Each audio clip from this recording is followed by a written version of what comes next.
Welcome to the Sherry Welsh Coaching Podcast. This is Phil Johnson, and joining me today is leadership coach and author Sherry Welsh of sherrywelsh.com. Sherry coaches individuals privately, and she also works with groups within companies. And you can get a copy of her book, which is titled Slowing Down: Unexpected Ways to Thrive as a Female Leader, from any major book retailer. Sherry, thanks for joining us again today. Hi, Phil. Thanks for having me. Sherry, today we want to talk a bit about, the common scenario that a lot of us face in the business world today. We may have heard that multitasking is a myth and not humanly possible, but we still feel like we need to do it. Our companies ask us to do more with less, but do it faster and spend less money. And this tends to drive us into feeling overwhelmed, might cause our relationships with colleagues or our family to suffer. You've spent a lot of time in the business world. I wonder, can you talk for us a bit about, the situation of global businesses today and how this plays out in the professional realm? Sure. From many clients that I'm working with that are in international businesses that have, customers, clients, colleagues in China, in Europe, South America, and then across the U.S. and Mexico, what they're faced with is a 24/7 situation of emails coming through, requests coming through, text messaging, is always a quick, okay, I'll answer it real quick and then take care of it. So in the digital age that we have today, it's possible to get a hold of someone in some way all the time. So the sense of obligation or duty, especially when you're a leader of a company, in a company, of a team, you want to feel that you're responding to that team, that you're supporting them, that you're there for them. And what that means, what that translates to over time, is that you don't get a break as to when you can go off the clock, because there is no clock to go off of, right? It's on Right. 24 hours a day around the world. It's night for you, but it's daytime in China, and you feel like you need to keep things moving. Exactly. Yeah, and that's what happens. When China's working while you're sleeping and vice versa, you feel a sense of obligation, a sense of duty, especially when you're at the upper levels of a company, or even just a team member where you have colleagues, relying on you, waiting on a response from you, that you want to have a good working relationship with. You feel, I can give them an answer so that they don't waste all day and night waiting for me to come in the morning. I'll just take care of it at 10 o'clock tonight. So that happened to me when I was in the Bosch organization. I had responsibility for Asian customers. So I would do many emails and phone calls and text messages at, 10, 11 o'clock at night, because that's when they're starting their day over in Japan and Korea. So I felt that was my role. That was an obligation I had when I took on that role. Well, I didn't know then what I know now.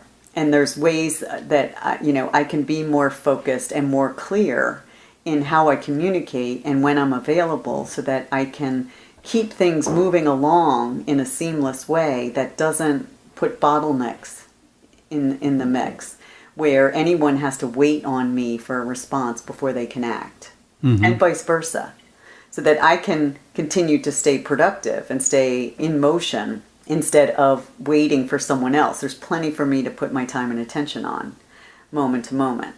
So it's just a matter of, what makes sense for me to work on in this moment, where I can be productive and effective and makes a difference for the business. And how can I get things in motion after I take care of what I'm working on, so that someone else can then pick it up and make it active for them. Mm-hmm.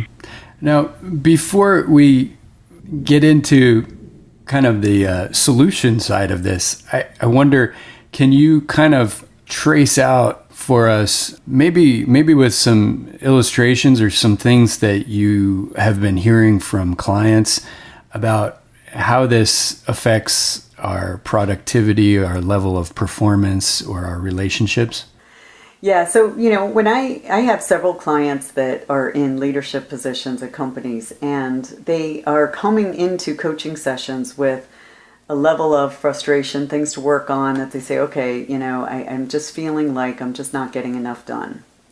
And there's always, I have this long list of open items, and it seems like there's not enough time in the day, and, my family is not getting any of my time.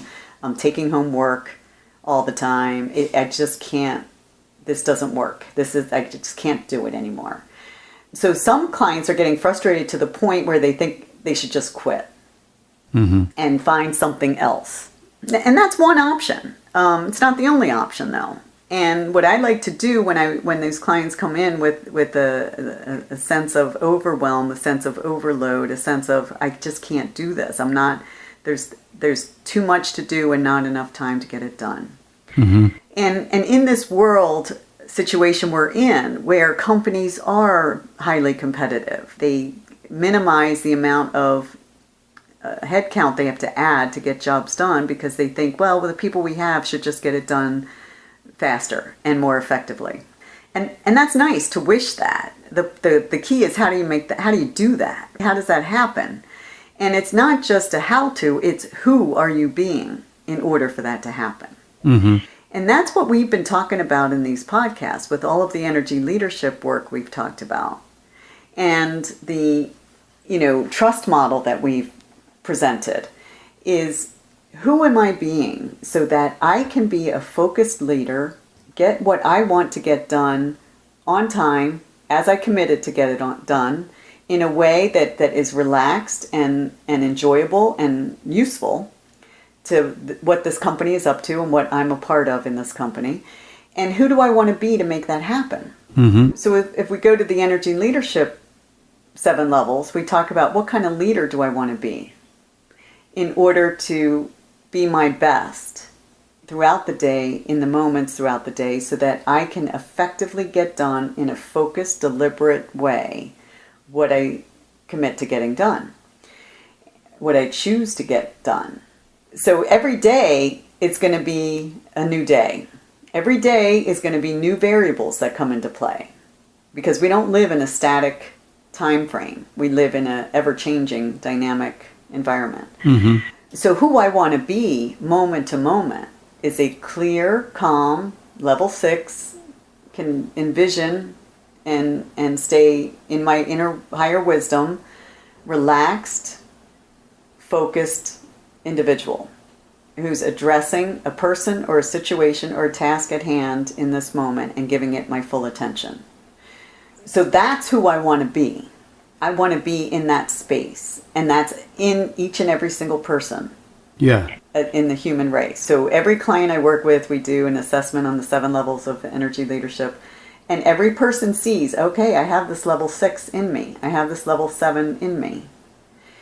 And the only reason it's not able to breathe and get enough airtime is because I'm down in my a little bit overwhelmed stress mode, reaction mode, of trying to multitask and take care of all of these things at once because I think that's what I'm supposed to do. And that's what gets in the way. And that's more on a level 3, kind of rationalizing things, looking at items on a list and trying to get them done. Yeah, it's a level 2, fighting against time, fighting with this thought process that there's not enough time in the day to get done everything I want to get done. So it's a level 2 fight with time, and it's a level 1 victim energy feeling of overwhelm. There's just too much. I can't do it all. And then level 3, intermixing. So it's energy levels interplaying with each other. And level 3, where, okay, I have this open item list that keeps growing, but it's a list. And that's a logical plan. At least I have a list. So what's happening is you're hanging out in those lower levels. And when you hang out in those lower levels, you're extremely unproductive. So it's just adding to the problem. Your level of productivity is much lower when you're hanging out in those lower levels. That's just how it is, and that's what we all know and experience. Yeah. So the what do you do about it, right? How do you shift out of those lower levels into a more productive space, which would be even level 5, level 6 energy? Well, you simply get back to the present moment. And you sit with yourself and say, okay, given what I'm up to, given the role I'm in currently here, what do I want to give my time and attention to in this moment? What is the one thing that would make the most difference given the many things I can choose from? And what is it I want to take care of and complete so that I can then move on to the next thing? Because there's always a next thing. Whether you keep it on a list or it's in your head or you just allow life to bring it in, there's always going to be a next thing. You're never going to run out. I've honestly actually had some clients ask me, well, what happens when I get really good at this and I'm able to take care of everything? I mean, am I going to run out of things?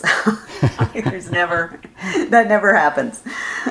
Because you just go on to more and more creative parts of the business, strategic aspects of the work. So that's the good news. You'll never run out of things because that's the world we're in. And so with that, you can slow it down for yourself. You can really just take a breath, get off the treadmill. We've talked about the treadmill life versus the slowed down life. You come back to just a slow moment in time right now. Where do I want to give my time and attention? What would be the best use of that right now, given what I want to contribute here? And it's reconnecting with what's important for you, reconnecting with your values, what you're there for, what has you decide to even be a part of this company.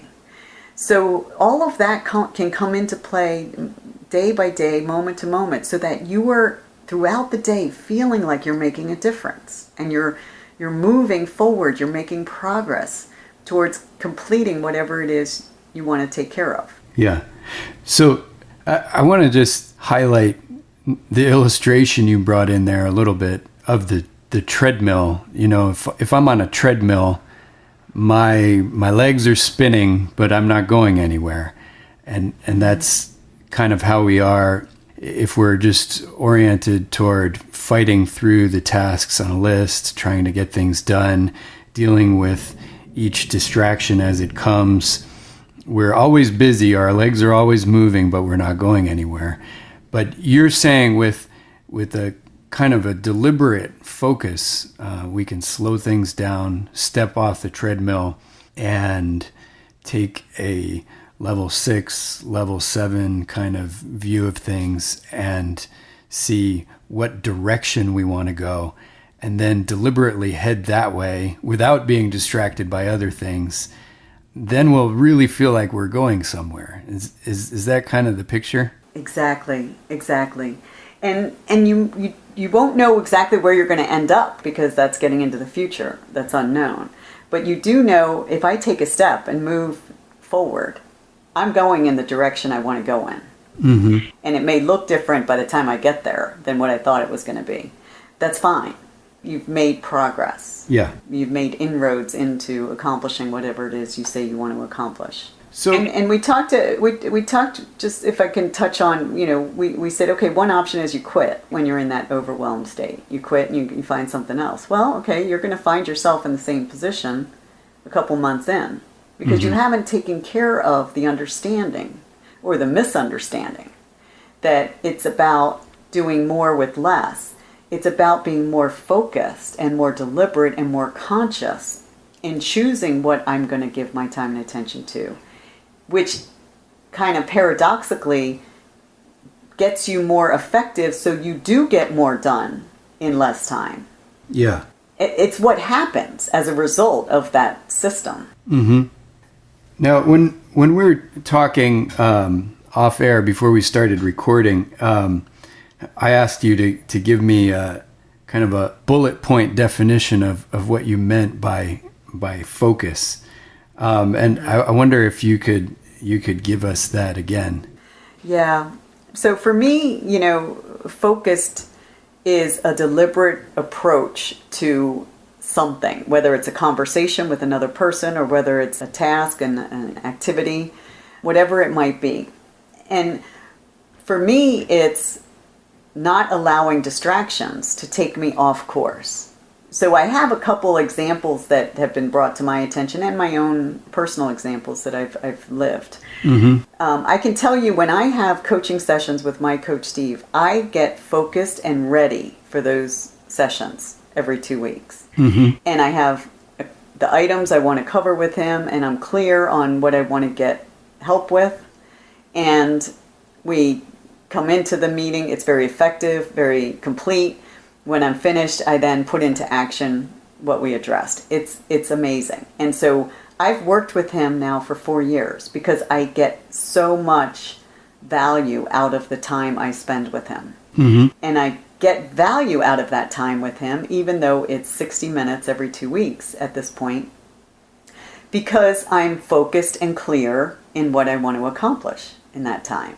And then it helps me be even more effective in the work I'm in, serving my clients and creating the business that I've created in between our sessions. So it's now become a way of being for me that I take care of. I have a set time that I want to focus my time and attention on my business. I put a sign on my door. I do not get interrupted. People know that I'm not to be interrupted. So I've now created a way of being in that time that I don't allow anything to interrupt me. Even if it's a phone call from someone that might be an emergency, I allow voicemail to handle it. Yeah. Because I know I'm not an emergency room trauma doctor that's on call. Right. I'm not. That's not the business I'm in. So I can pretend that I am, and anytime someone calls me, I think it's important. That's not how I want to live.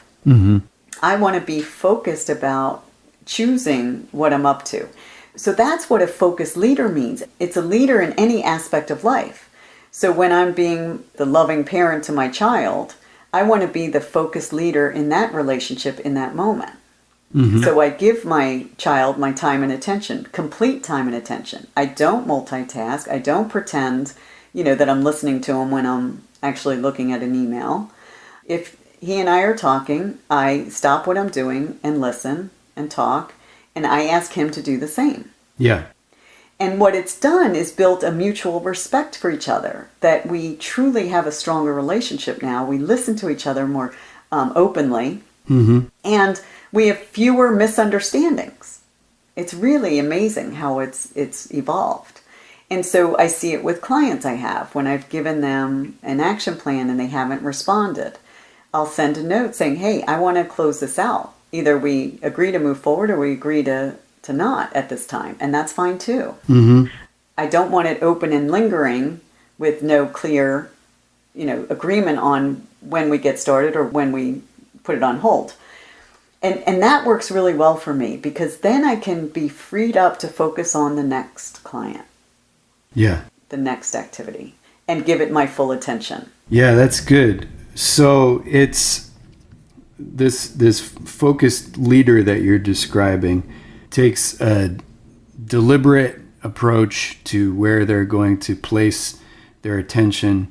If their attention's on something, all their attention, all their time is on that thing, whether it's a person or a task, and they don't allow distractions to come in while they're on that task or while they're with that person.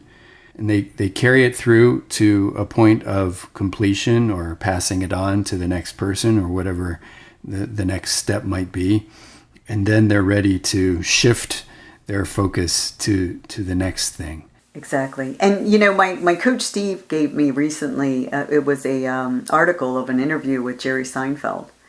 And it talked about how Jerry Seinfeld and the writer that was his colleague on the Seinfeld show would sit in a room for hours and focus their time and attention only on writing funny content for the show. And they would put signs on their door. They would ensure no interruptions. There was absolutely no distraction. And he said, and that's why the show was so funny for so long. And he said it was really easy in Hollywood to get wrapped up in all the distractions that occur, all the drama with all the different co-stars, all the different producers and directors and all their stuff going on. And he said that was not an option. He didn't allow that to distract him and interrupt his creative flow of writing the content with the writer. So they would deliberately sit in a room focused on, this is what we're doing in this moment. And that's what worked for them. Jay Leno did the same thing with his Tonight Show content, his monologue. He would prepare hours for that, poring over reports and headlines and different things that were going on in the world. But he did it in a very focused, clear way. That was his system. And it worked for years. These individuals were extremely successful in what they brought into the world. And that's what they were up to. That was their career. That was their focus. So that's what it's about. Yeah. Now, I just want to highlight, as you were talking and, illustrating from your experience with your coaching sessions with Steve Chandler, your relationship with your son, taking care of open items with clients and things like that. This is applied in kind of two distinct areas. One is with people or relationships, and one is with tasks. And I wonder, could you just compare and contrast for us kind of the how the two approaches, multitasking versus a focused leader, sort of bear out in those two areas? Yeah, it's a great question. For me, I would take the relationship piece across the board. So when it's a task that you are giving your attention to me, that's the relationship with yourself in that moment. That you're honoring yourself to give your full level of experience, level of talent to this task at hand, to give it everything you've got.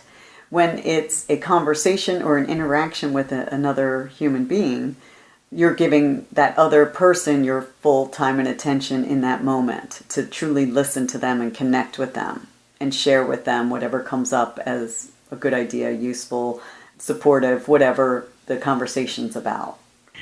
So to me, it's always a relationship, whether it's a relationship with another or with yourself. And when you are multitasking, multitasking doesn't exist. It's a word that's been established in the dictionary. Yeah. And we've attached it to doing multiple things at once. Well, we don't, as human beings, our brains aren't capable of doing cognitive multiple things at once. We're able to do autonomous things at once, but not cognitive thinking, making a decision, putting thought behind something. It's one thing at a time. So when you consider, okay, what am I giving my thought to right now? Is it on thoughts of shoulds? I really should have gotten back to that person. I should let my team know I'm running behind. I should be on time for that meeting, but I'm running late. I should finish this before I get on to the next, and I'm already 30 minutes behind, but it's I should do this because otherwise I'll let this person down. Whatever those shoulds are, that's a form of distraction now. That's where your attention is instead of on the task at hand, getting the actual thing done. So when we get caught up in our head and starting to think about all these things we should be doing instead, we're not now focused on the task at hand. So again, it's a conscious, deliberate, gentle reminder to come back to what I said I wanted to get done right now. So if it's writing this report, I start writing the report. And if it's making a phone call to the customer to respond to a question they had, I pick up the phone and make the phone call. Whether I get the customer or not is irrelevant. I took the action to make the phone call. Now I can leave a message and let them know. Now that's off my list of activity for today because I took care of it. The ball's in their court now. Exactly. Now it's on their open item list to respond back to me if they need to. They may never need to get back to me. They may have resolved the issue on their own. Now it's taken care of. Now, if I want to stay distracted with that, I can leave it very open-ended. I can leave the message with the customer, hey, I'm here for you anytime. Just call me back. Let me know what's up. That's not very clear, concise language. So I can leave a message that's very clear and concise saying, hey, I'm responding to your request. Here's my best answer based on what I think your question is. If this takes care of it, great. send me a quick note letting me know, or give me a quick call back to let me know it's taken care of. Otherwise, I'll be expecting a call back from you so we can talk about this. Mm-hmm. I have time today at 3 p.m. Let me know if that works for you. So you can keep moving it forward if you want to still engage with that person, or you can respond to them and say, okay, I believe this is the answer you're looking for. I'm going to close it out on my end. Yeah. And truly close it out. It's done. If they still want to talk to you, they'll call you. They'll get a hold of you. Otherwise, it's closed out. You move on now to the next thing that's on the activity list for today. So I guess it's one thing to decide where I want to place my focus for the time being, but it seems like maybe the art of this focused leader is knowing how to close off all the distractions, whether they're in my own head or whether they're coming externally. And I think you've given some illustrations. It could be to kind of sequester yourself, either alone or with your team in a room with signs on the door that say "Do not disturb." But it sounds like there are a lot of ways that we can practice and learn to kind of push the distractions aside so that we can continue to focus. Maybe you can talk a little bit more about that. Yeah, absolutely. And I loved how you said it's an art. It is an art. It's a dance, and it's a practice and a mastery that comes with it. It becomes who you are throughout your life when you continue to apply it and practice it. So I love that term. Mm-hmm. And one area that you can really see progress made in this regard is when you have the sense that you are not getting enough done during the day that you'd like to get it done, and now it's spilling over at home. You're now, taking into the home life, the private time that you want to have with your family or friends and even just yourself, simply to re-nourish, re-energize for the next day ahead. When it's starting to spill over into that time, the way you'll see progress is when there's less and less of that spilling over, is number one. And number two is sometimes that does happen, and it's okay. As the day went on and other items came in that superseded the original list of what you were going to take care of that day, now some things have been pushed off, and you still want to honor some commitments you made, some agreements you created. So you're going to bring it home to finish up a couple items. The one thing to do is not beat yourself up, number one. Not communicate with your family that, they're second fiddle now, they're mm-hmm. second tier, and work has the priority. Instead, you come in and say, hey, great to see you guys. I do want to let you know for tonight, I'm going to take 30 minutes to finish up a couple items I didn't get completed today. And it's really important for me that I do that so that I can feel good about the work I did today. And then I'll be totally freed up to give you my full time and attention and enjoy the evening together. So when you put it out there and you're open, it's transparency in the trust model that we talk about. Mm-hmm. You put it on the table. You share openly what's going on for you.